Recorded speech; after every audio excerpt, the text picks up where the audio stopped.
Hi குட்டீஸ் எல்லோரும் எப்படி இருக்கீங்க? நல்லா இருக்கீங்களா?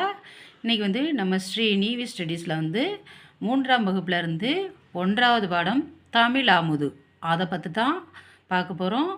அதாவது இந்த பாடலை எழுதியவர் யார் அப்படின்னு பார்த்தீங்கன்னா கவிஞர் கண்ணதாசன் தான் அந்த பாடலை எழுதியிருக்கார்.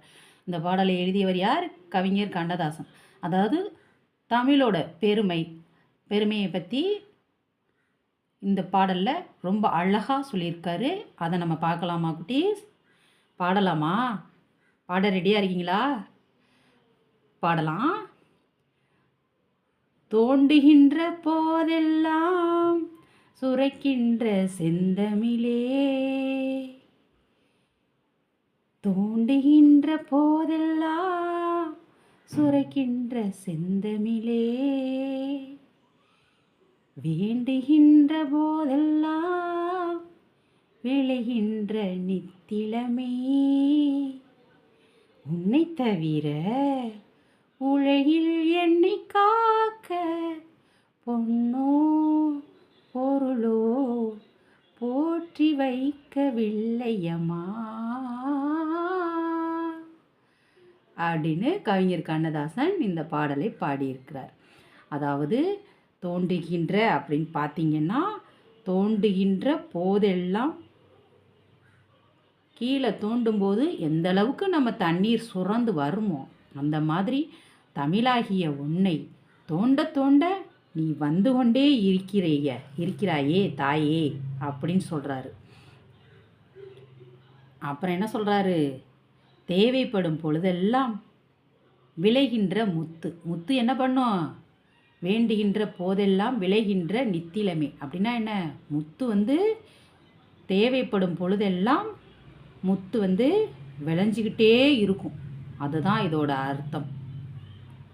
உன்னை தவிர உலகில் என்னை காக்க அப்படின்னா என்ன? இந்த உலகத்தில் உன்னை தவிர என்னை காக்கிறதுக்கு யாராலே முடியாது. நான் வந்து இந்த உலகத்தில் பொன்னோ பொருளோ போற்றி வைக்கவில்லையம்மா. இந்த உலகத்தில் நான் பணத்தையோ காசையோ பொண்ணையோ பொருளையோ நான் சேர்த்து வைக்கலம்மா. உன்னை நம்பி தான் இருக்கேன்.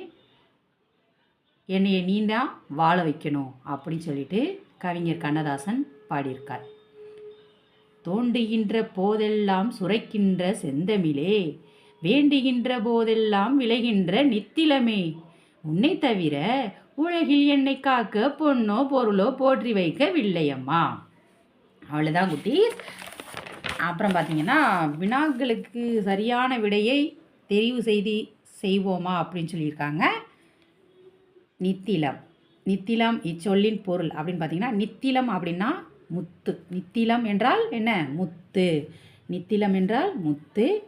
செந்தமிழ் இச்சொல்லை பிரித்து எழுத கிடைப்பது வந்து செம்மை கூட்டல் தமிழ். செந்தமிழ் செம்மை கூட்டல் தமிழ். 3வது கேள்வி பார்த்தீங்கன்னா, உன்னை கூட்டல் தவிர என்பதை சேர்த்து எழுத கிடைக்கும் சொல் பார்த்தீங்கன்னா உன்னை தவிர. உன்னை கூட்டல் தவிர உன்னை தவிர. இப்பாடலில் 2ஆம் எழுத்து ஒன்று போல் வரும் சொற்களை தெரிவு செய்து எழுதுவோமான்னு கேட்டிருக்காங்க. தோண்டுகின்ற வேண்டுகின்ற, அதாவது 2வது எழுத்து 3 சுழின்னு. இங்கே பாருங்கள், 2வது எழுத்து 3 சுழின்னு.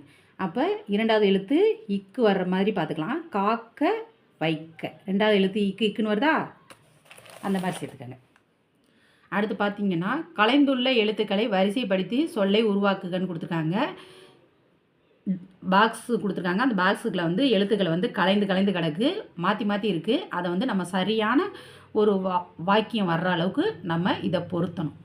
இங்கே இது பண்ணியிருக்காங்க. இங்கே பாருங்கள், பொன் பொருள் கொடுத்துருக்காங்க. இங்கே கலைஞ்சு கிடக்கு. இதை வந்து செந்தமிழ்னு சேர்த்துக்கலாம். இந்த பாக்ஸில் உள்ளதை வந்து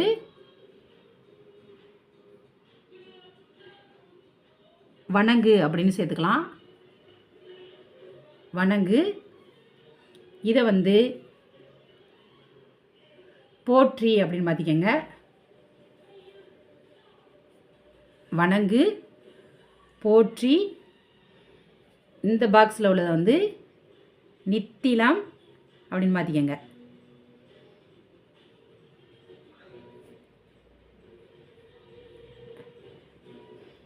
அஞ்சாவது பாக்ஸில் உள்ளதை வந்து உலகில் அப்படின்னு மாற்றிக்கங்க.